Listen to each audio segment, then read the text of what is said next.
Alright, so here's the Kia-McGyver update.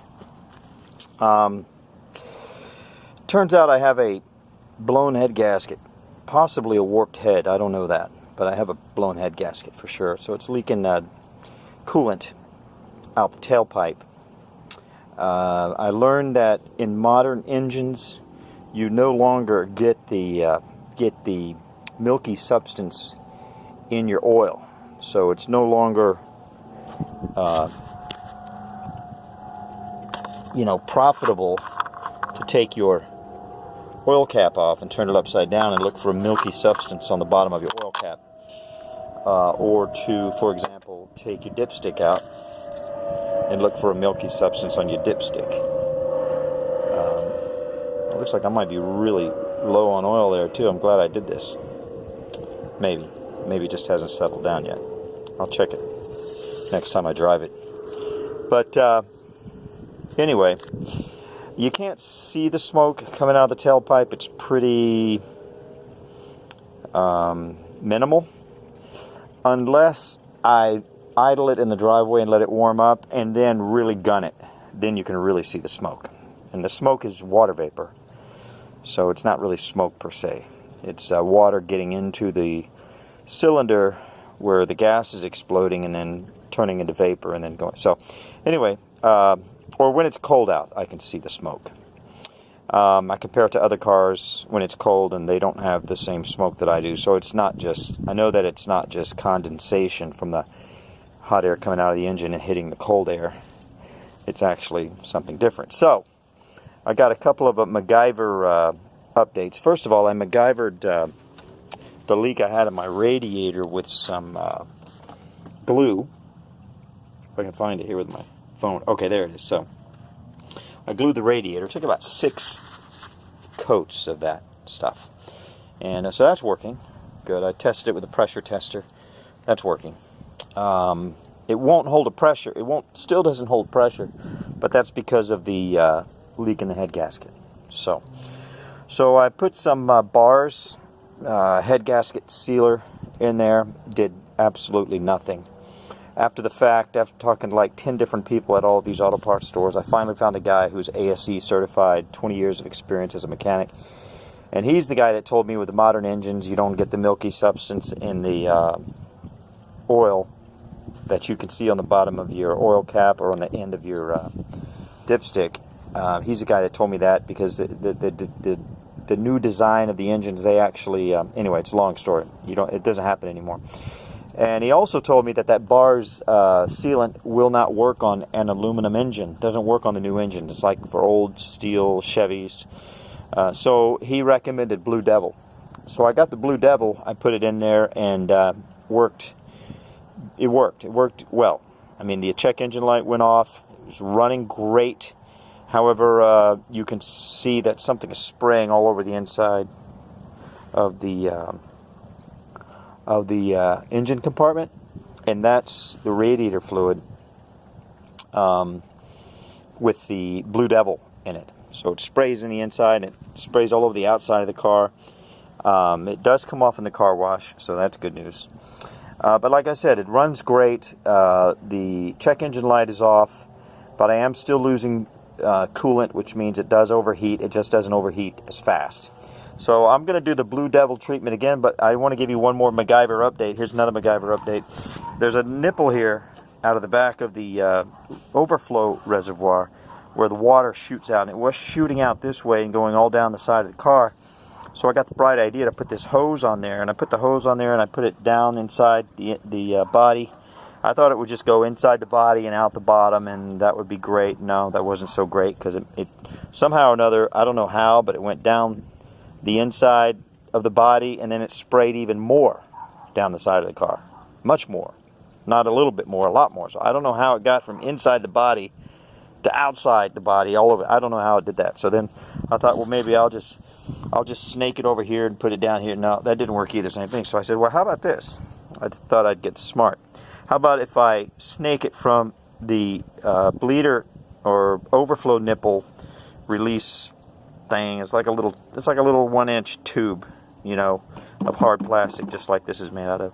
How about if I just snake it right back into the overflow tank? That was my MacGyver idea. And anyway, so I put a socket on the stove and heated it up really hot, and then that was the exact same diameter as this hose, and I pressed it against this thing and I melted a hole in it that was exactly the same size as this hose here.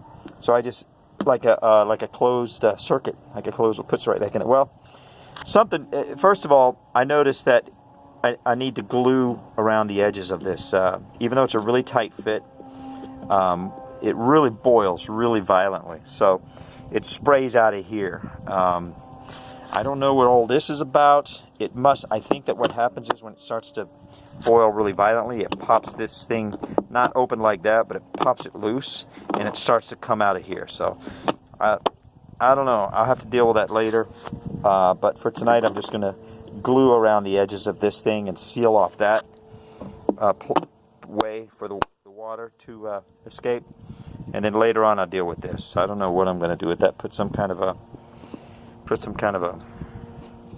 rubber band or a string or something over there so it can't pop off, I guess. You know, I don't know. Haven't really figured that one out yet, but I will. Eventually, of course, the objective is to make it so that this thing functions normally, the entire cooling system functions normally, and there's not water boiling and violently spraying all over the place. So that's it. That's the MacGyver. I mean, so the reason I'm giving this update is because I'm very proud of my MacGyver activities. I like to MacGyver. I used to like to fix cars and tinker around with things and find the broken part and replace the part. My focus now is not on that. My focus, when possible, it's not always possible, obviously.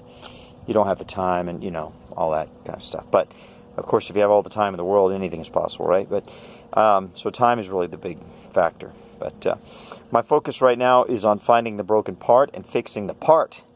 That's my real focus. So that's kind of what this is about. It's a crude start on this new, and that's what that's all about, that glue. It's a crude start on the whole thing, and obviously it's an undertaking that is fraught with pitfalls, and but you know, that's the kind of thing that I like. I like a challenge, and I believe it is possible to get really good at this approach to things, such that you can do some amazing things that are you know, really reliable. Oh, here's another MacGyver thing here. I forgot about this one. On all the Kias and the Hyundais, they had an engine fire problem, and it was because of this fuel line right here. That shiny silver thing is a high-pressure fuel pump. Well, this thing used to have a fancy plastic quick-release fuel line going in there, and you just like little plastic buttons, and you press the buttons, and it releases real fast. And God only knows why anybody needs a quick-release fuel tube. I mean, fuel line. Well, God only knows. I mean, why would they? You know. Anyway, so there's a problem. It's a recall. They fixed it for free, but mine was spraying gas all over the inside of this thing. It smelled horrible, and when I finally figured out what it was, I was terrified. I'm like, oh my gosh, I'm going to have a fire. My car's going to catch on fire, and that's what's been happening to people. But it didn't happen to me, so I'm very grateful for that.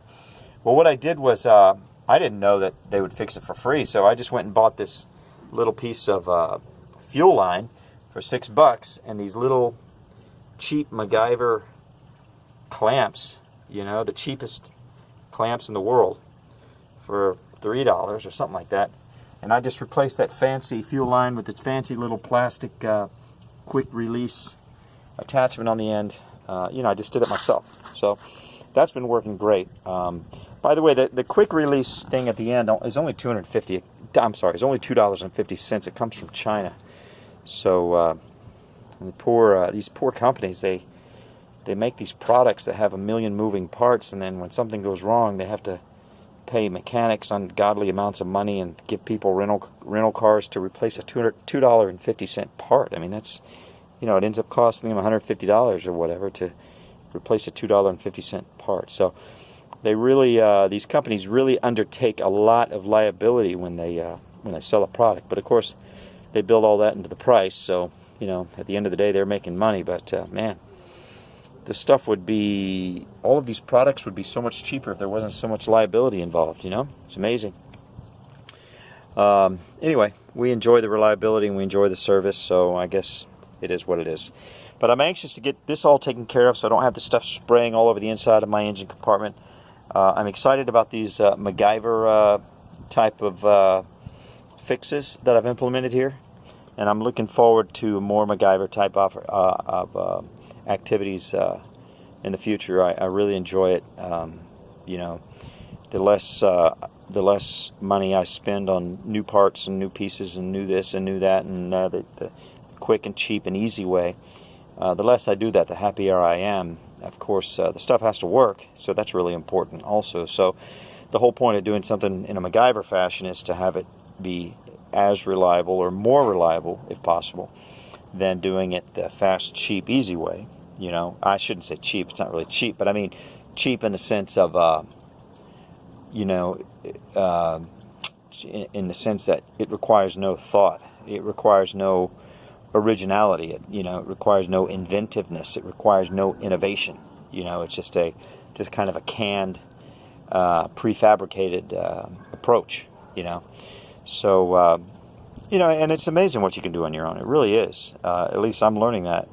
I feel like I'm learning that, and it's exciting. So, anyway, I hope you like this Kia-McGyver update. Car runs amazing, 113,000 miles. It is overheating, but I don't allow it to overheat. If it starts to overheat, I pull over and let it cool off for half an hour, and then I go on my way.